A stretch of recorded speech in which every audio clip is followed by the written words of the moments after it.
Houstonians gonna be mad at me for this one because we all felt a sigh of relief when this guy skipped town. We all did. I like that hat you got on, by the way. What are you talking about? The guy I'm talking about. Yeah, man, you feel it? The guy I'm talking about is Bill D-Hop. O'Brien, the coach for that team on your head. Bob? Bill O'Brien. Bob? Yeah. Let me tell you, not B.O.B. Something called him Bob. Yeah. now before y'all get dismissive, let me tell you about Bob. Yeah. Bill O'Brien. Coach, his tenure for the Texans was 2014 to 2020, right? That's 6 years. He was fired just like 3 or 4 games into that 2020 season. Over his tenure, remember that. Over his tenure, we had an overall record of 52-48.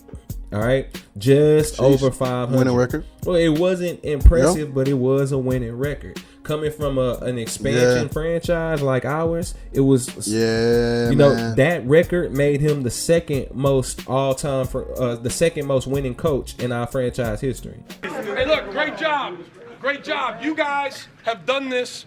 You have done it. Okay, you guys have worked your butts off to get back to this point. Now the key is, okay. You got to take care of your bodies. You got a little bit of rest here. That matters right there, especially to a team with a young that's young, right? As far as how many years it's been a team.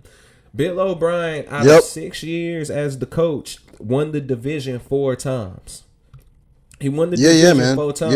And so, like, why everybody was frustrated with Bill O'Brien, I was kind of chilling because, like, he made some questionable decisions, but we won the division 4 times during his 6-year tenure, and I don't think he did a full 6 years.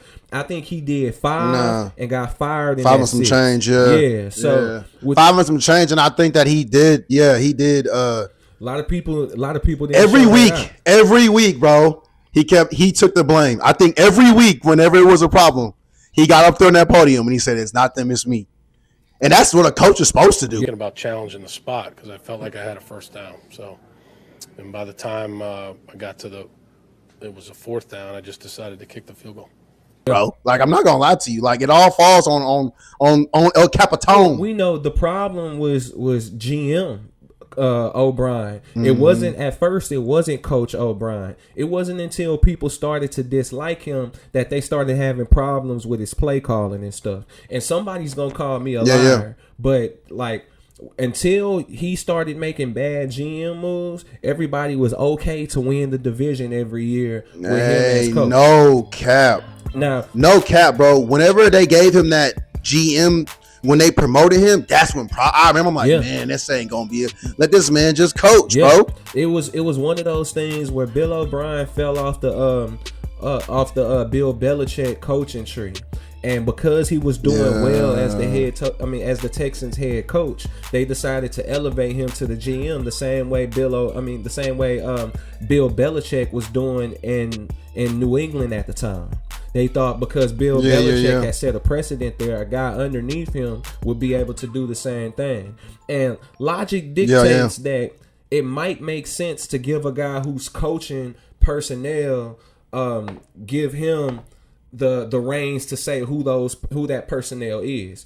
To me, I'm not saying it makes sense for Bill O'Brien by no means. I'm just saying, like, the train of logic that leads you to believe that might work is it. I can understand it. The problem is, didn't work for Bill Belichick. Bill Belichick, at the end of the day, turned out to be a terrible GM and not terrible, below average. And you can say that Bill O'Brien turned out to be a terrible GM, but as far as a coach, you can't spread them thin like that, though, bro. You 100%, because Nick Caserio's doing the damn thing. Just so you know, shout out my boy Nick, Nick. As far as the coach, 4 playoff appearances, 2-4 in the playoffs in his tenure. Tenure, a lot of those losses you can attribute to who we had playing. Because in 2015, we go to the playoffs with Brian Hoyer under center, lose our first game. To Kansas City. About to say, my boy put these numbers up with a revolving door at quarterback, bro. It was crazy. He was just cashing them in and cashing them out. Brock Osweiler, Brock Osweiler. This Osweiler is benched. Tom Savage is coming into the game, and the fans here in Houston go nuts. Did not get the feeling that Bill O'Brien was that frustrated with Brock Osweiler, but I think that second interception. Let's not even talk about it. Let's dip our feet in that water real quick because I got a stat. Bill O'Brien's Texans managed to beat Derek Carr's Raiders in the first round of the playoffs that year, and with Brock Osweiler under center. How you win a playoff game with Brock Osweiler? He did that. Bro, that homie ain't even in the league no more, I don't think, bro. Yeah. Please put me in the comments. Let me know if he's in the league still, because I don't believe so. That's all I'm saying. He's somewhere chilling with Rondo. Wait. wait. I got one more thing.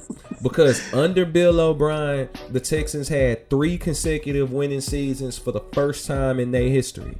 Again, this is a team that was born in 2002. But for the first time in our history, we had 3 back-to-back winning seasons under Bill O'Brien. You can attribute a lot of that winning as well to having guys like J.J. Watt and, Andre Johnson, D-Hop. Yeah, you can attribute that to having these guys, but also Bill O'Brien got the job done for the most part. And I think by the time he exited Houston, he was fired. We were losing. We were like 0-3, 0-4. He had just traded D-Hop, and we had a trade request from Deshaun Watson at the time. So people were pissed at him as the GM.